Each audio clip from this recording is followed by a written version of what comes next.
So karong adlaw biyahe ta karon going to GI. So diri ta man nakayan diri sa may ports diri sa Kantilan. Mo na ito makita diri nga palibot.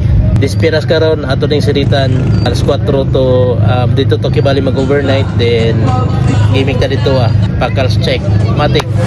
Dire day ta manakayan sa Port of Kantilan. Din ang motor atong ibilin dire sa kilid nan pier. Nindot dire kay walay bayad. Sa matimingan lang kinsay mawadaan, pero ayaw lang po din taon. Unya mo na itong mga kaubanan karon para lagi dili mapas mo magdala tag isa ka basket nga naibit-bit pagkaon. Unya kay ako ra may pure lucky na kasabay diri magbugsay-bugsay na lang sabta. Kay naman ta experience gamay ani. Tungod kay pista man lagi ni. Ubay-ubay gyud ang pampot nga paingon didto sa lugar. Ug usa na mi diha nga mamistahay. So first time din nato makaabot ani nga lugar. Ug uban nato ang atong mga trupa nga puro babae nga kauban nato gikan pa sa pista sa Ayuki. So natay mga almost 30 minutes para makaabot diri sa barangay General Island nan Kantilan, Surigao del Sur. Medyo dako-dako ni siya nga isla kung ikumpara nato sa Ayuki. So nagkaduol daghan natay makita nga balay-balay. Unya sud gawas pud ang mga pampot nga nagbiyahe diri. So ang plano dito dani dispiras namin ng biyahe para maka-experience pud og pang-disco ba. By the way, kining General Island medyo maklaro na ni nato siya kay atbang ra ni sa Kantilan Port. Ang panginabuhian sa mga residente nga naa diri is ang kasagari gyud ang panagat. Natay makita diri nga pampbot, gitawag nila ni og surit. Og sa akong nadunggan, medyo sagol-sagol gyud ang isda nga makuha ani. So makita nato diri, almost gipalibutan gyud og lubi ang maong area nga makita nato diri. Pasalamat na lang punta sa tong biyahe karon kay gisabayan ta sa nindot nga panahon. Kay medyo ubay-ubay ra pa mi nakasakay diri. Nagtupa ang kalinaw og ang excited kay first time pa bayan ako makatungtong diri. Ambot lang kahaning uban diri. Mga suki naman siguro na sila diri. Kay daghan man ni sila mga kalumunan. Ang pasabot na diri sa kalumunan diri sa Surigao, mga kaigagawan kung sa Bisaya pa. Mao lagi to, ubay-ubay gyud ang pampot nga nakadunggo diri. Basta kay peaceful ra kay ang paminaw diring dapita. Pila ra pagbiyahe og nakaabot na jud mi. Habwa sa gamit, alalayan si commander kay mora ba ni nagplite sa tuwa. Sa kadtong mangutana kung naabay nindot nga kaliguan diri diring dapita naay spot diri nga pwede nimo kaliguan. Ganing beach nga obra, naay lalom nga portion nga pwede nimo kaambakan. Ang nakanindot pagyudana naabot ay ka estihan diri Pwede ra ninyo ma-message ang obra nga resort diri sa may General Island. So mo lagi to, na-diskarga na nato ang atong mga gamit. Unya nagsurvey na din sa mga balay-balay nga makita nato diri basin day og naay manawag pero gilatan pa man ang sudan. Basta kay nasakpan ta sa tong kaila nga naghilom-hilom ra. Mamistahay man po di ay. Unya mo ning pirmirong balay nga atong masak-an karon. Unang balay Handa Seafoods ay pagkalabli kayo ni. So salamat kayo sa primera nga panihapon. Unang kagat kinilaw dayon. Lami kayong tulon kay talag sa ni ihanda. Kinilaw nga bayat. Salamat kayo busing sa pagkaon nga imong gihanda. Pastilan kami ginakauna. Nakauna ta kay dispiras pa lang nang gibiyahe na ay pastilan. Pagka-advance mindset na lang sa mga auto ka.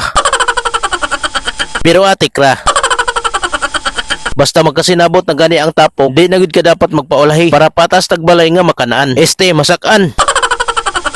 Tanawan ni si madam, naulahi, kay nabiyaan man. Pero nakahabol ra. So mo lagi to, timo-timo ra to, og musuroy na pud taglaing balay. Nga pwede na to kasakan. Suroy-suroy ra gud ta diri Basin day og nay manawag sa atong kaubanan, ay package na ta. Ana nang tirada diha, teamwork ba. Ala, nakita na. Ala. Hi, Papa Bird. Hi. Wag yun damha, nakaabot yun og isla. Unya diri na pud minapadpad sa balay ni Kapitan. Og salamat kayo Kap sa pagpadayon sa amo Ubay-ubay gud ang nakakaon diring dapit. Kay welcome man ang tanan nga naa diri. Basta kay makaingon man lang tag confirm ikaduhan og gining balay nga nasak-an nato diri Pastilan hastang lingawa kay maulawon man din ni sila sa kamera. Pero sa pila nag-una na. Mangaon pa man jud mi diri Medyo bitin pa man tong kaon sa permerong balay nga atong nasak-an. Mao ning mga mindset sa mga mamistahay. Anaman namang kaon para daghan balay ang maadtuan. Tuwa na, ni-stack up na. Kay nag-content pa. Hoy, ni-stack up na in taon ng pila. Gibira-birahan gyud og maayo ang karne og basoy nga nakalatag diri ay iton man nagkita-kita ra lagi sa isa ka lamisa. Sa biyahe wa magkadungan pero sa kaon halos magkadungan na og hungit kay nagpinaspasay naman og kaon para makatuda pa og kaon og daghay malamon nga pagkaon. Wey, ayaw lang seryoso haha kay atik-atik ra ning ako kay naapil ra pa ko diri Basta kay wala na ko'y lain maingon og salamat kayo sa mga residente nga naghanda gyud para makakaon ang ilang mga bisita. Daghang salamat sa inyong tanan og Viva Senior San Juan Bautista. Marajaw na pista sa inyo diha, Barangay General Island, Kantilan, Surigao del Sur. Daghang salamat. Peace.